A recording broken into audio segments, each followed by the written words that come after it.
Pernah gak sih, kamu lagi nongkrong, terus ada teman yang baru nonton 1 sampai 2 video tentang kesehatan, terus tiba-tiba langsung ngajak debat soal kesehatan.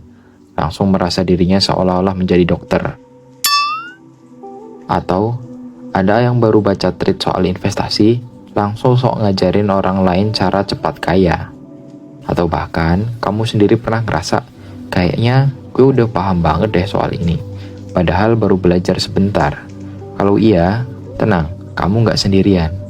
Karena dalam dunia psikologi, ada fenomena yang menjelaskan hal ini. Namanya Dunning-Kruger Effect. Dan jujur aja, hal ini bisa terjadi ke siapa aja, termasuk diri kita sendiri. Jadi sebenarnya apa sih Dunning-Kruger Effect ini? Sederhananya gini bro, semakin sedikit seorang tahu, justru semakin besar rasa percaya dirinya. Sebaliknya, orang yang benar-benar ahli malah sering merasa ragu. Fenomena ini pertama kali diteliti oleh David Dunning dan Justin Kruger. Maka dari itu, konsep atau teori ini disebut sebagai konsep Dunning-Kruger Effect. Mereka menemukan satu hal yang menarik.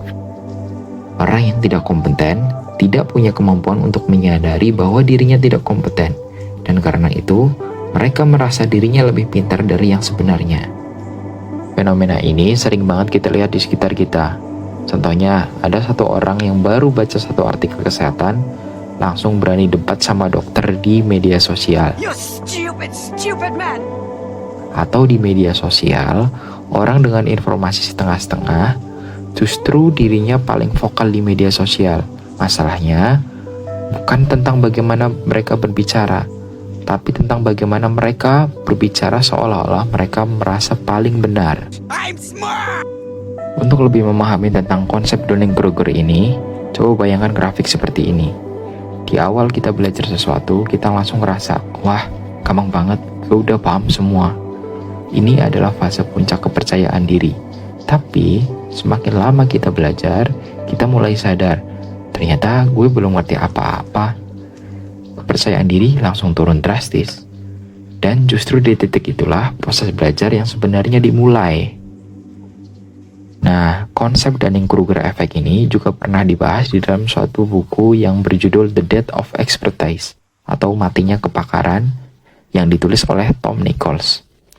Dalam buku itu disebutkan bahwa kita hidup di zaman di mana opini sering dianggap setara dengan keahlian. Internet membuat semua orang punya akses informasi, tapi masalahnya akses informasi bukan berarti memahami informasi, dan disinilah Dunning-Kruger Effect berperan besar. Ini bukan sekedar soal orang sok tahu, dampaknya bisa jauh lebih serius. Orang menolak saran yang berasal dari sains, menyebarkan informasi yang salah, mengambil keputusan penting tanpa dasar yang kuat, dan yang paling berbahaya, orang yang paling tidak tahu justru paling percaya diri. Sekarang coba kita jujur ke diri sendiri.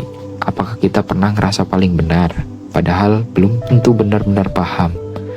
Pernah meremehkan orang lain tanpa benar-benar mengerti?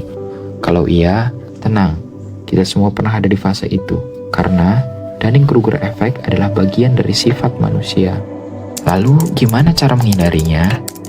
Mulai dari hal sederhana, sadar bahwa kita bisa salah, jangan berhenti belajar, dengarkan orang yang lebih ahli, dan tetap rendah hati. Karena semakin kita belajar, kita akan sadar satu hal, bahwa ilmu itu luas banget.